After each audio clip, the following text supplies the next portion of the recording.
आज संपूर्ण देश आणि महाराष्ट्र अखंडपणे दुःखात बुडला आहे। एका युगाचा अंत झालाय। आपल्या आशातही आपल्यातनं निघून गेले आहेत। आशाताईंचं असणं हेच आपल्या सगळ्यांना वर्षानुवर्ष समाधानाची अनुभूती देत होतं। त्यांचं व्यक्तिगत आयुष्य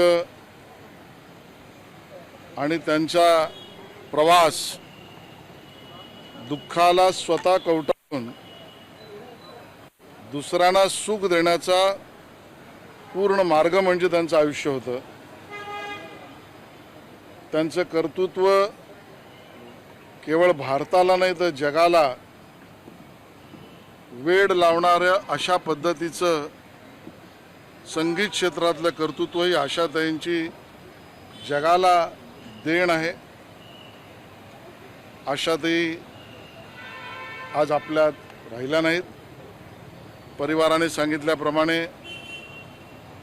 आज सर्व मेडिकल सगळ्या गोष्टी पूर्ण होऊन परिवार आणि पारिवारिक विधी या पद्धतीची कल्पना परिवाराची आहे। उद्याला सकाळी 11 वाजल्यापासून त्या लोअर परेलला ज्या ठिकाणी त्यांचं निवासस्थान आहे ते 11 ते 3 वाजेपर्यंत त्यांच्या अंतिम दर्शनासाठी आपण सगळे भेटणार आहोत। 4 वाजता शिवाजी पार्कच्या स्मशानभूमीमध्ये त्यांचं अंत्यसंस्कार होतील। मी माननीय मुख्यमंत्री देवेंद्रजींशी बोललोय, त्यांचाही फोन आला होता आणि शासकीय पूर्ण इतमात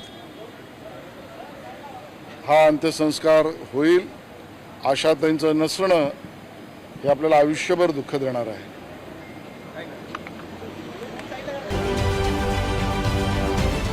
महाराष्ट्रातील सर्व बातम्यांचे विश्वासार्ह व्यासपीठ